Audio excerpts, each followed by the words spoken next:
सर्वमंगल मांगल्ये शिवे सर्वार्थ साधिके शरण्ये त्र्यंबके गौरी नारायणी नमोस्तुते।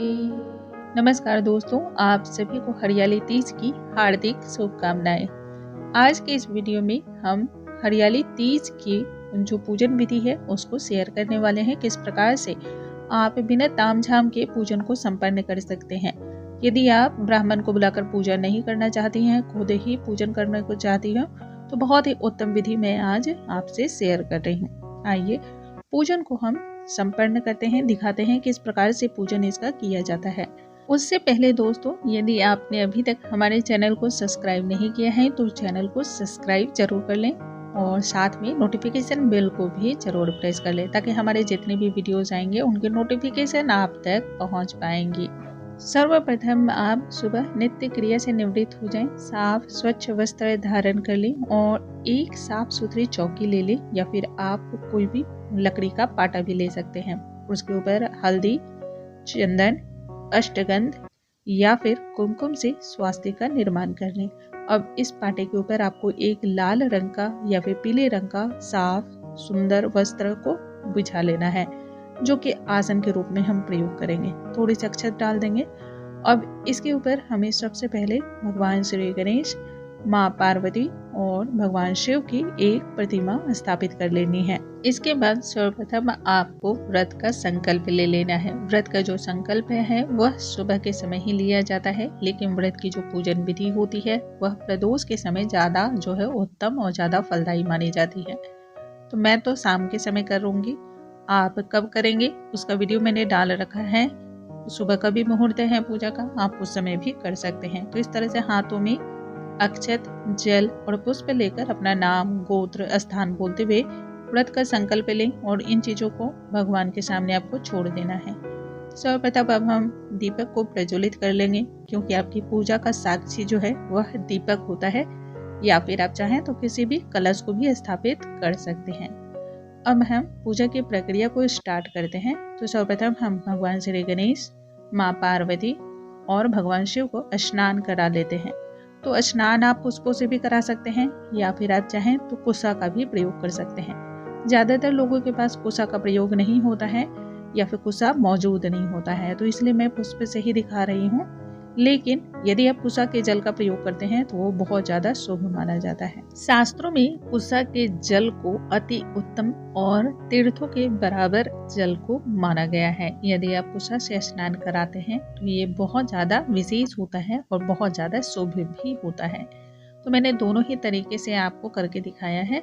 अब भगवान श्री गणेश को सर्वप्रथम हम हल्दी, चंदन, कुमकुम और साथ में सिंदूर अर्पण करेंगे, और माँ पार्वती को हल्दी, सिंदूर, अष्टगंध, कुमकुम, इन सभी चीजों को माँ पार्वती को अर्पण करेंगे। भगवान शिव को हल्दी और सिंदूर अर्पण नहीं किया जाता है, इसलिए अष्टगंध और कुमकुम अर्पण कर रहे हैं।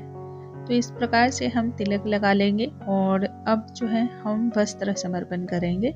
तो वस्त्र के रूप में मैंने पहले से एक धागा डाल रखा था, लेकिन पूजा की प्रक्रिया को संपूर्ण करने के लिए हमें किसी भी तरह के वस्त्र का प्रयोग करना चाहिए। वो बहुत ही अच्छा भी माना जाता है। यदि आप वस्त्र ना ले पाए तो ऐसे में मौली के जो धागा होते हैं ना, उसका भी प्रयोग कर सकते हैं। माँ पार्वती को सुहाग की जो ये चुन्नी होती है, लाल रंग की चुनरी या फिर आप हरे रंग की चुनरी या फिर आप पीले रंग की चुनरी, ये तीनों में जो भी आपको उत्तम लगे आप उसको जरूर ओढ़ाएं।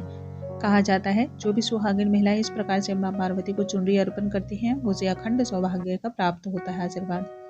और अब इस तरह से फूलों पे ही हम इत्र लगाकर सभी भगवान को चढ़ा लेंगे। इत्र लगाने से आपको सुखी वैवाहिक जीवन के साथ ही सभी तरह के भौतिक सुखों की प्राप्ति भी होती है। आपके वैवाहिक जीवन में भी बिल्कुल उस तरह से खुशबू बरकरार होती है जिस प्रकार से इत्र में खुशबू बरकरार होती है। अब हम नैवेद्य अर्पण करेंगे। तो नैवेद्य में आपके पास जो भी मिष्टान हो या फिर ऋतुफल हो, आप उन्हें अर्पण कर लें। उसके बाद आपके शादी के समय का जो सिंदूरा होता है, जो सिंदूर दानी होती है, उसे पूजा में जरूर रखना चाहिए।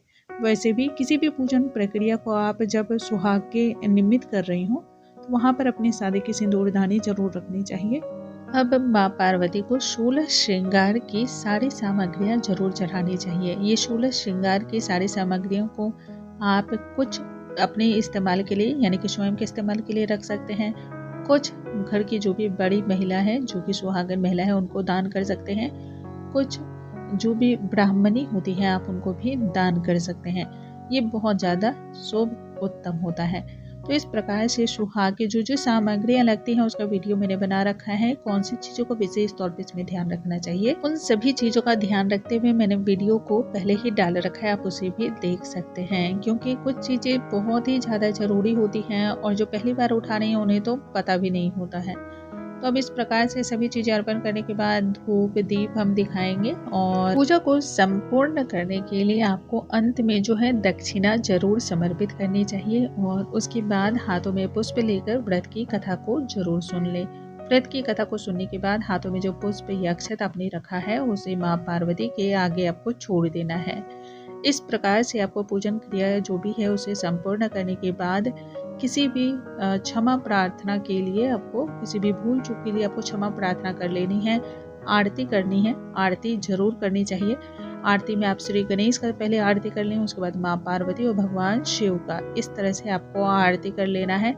और आपको पूजा में जो है ना तांबूल जरूर अर्पण करने हैं या फिर आप मीठे पान का भी प्रयोग कर सकते हैं। तांबूल अर्पण करने से क्या है कि पूजा संपूर्ण मानी जाती है। तो इस प्रकार से आपको जो है पूजा संपन्न कर लेनी है और उसके बाद क्षमा याचना अंत में जरूर मांगनी है। क्योंकि हम सभी मानव हैं और अज्ञानतावश कुछ ना कुछ कमी शायद रह जाती हो, जिससे कि क्षमा याचना से आप पूर्ण कर सकते हैं। माँ पार्वती भाव को देखती हैं और हम सभी के भाव को वो समझती भी हैं। दोस्तों, मुझे उम्मीद है आज की ये जानकारी आप सभी को बहुत अधिक पसंद आई होंगी। ऐसी और भी जानकारियों के लिए हमारे चैनल पे बने रहें। अगले वीडियो में एक नई जानकारी के साथ हम फिर से मिलेंगे। तब तक के लिए नमस्कार दोस्तों। आप सभी को हरियाली तीज की ढेर सारी शुभकामनाएं।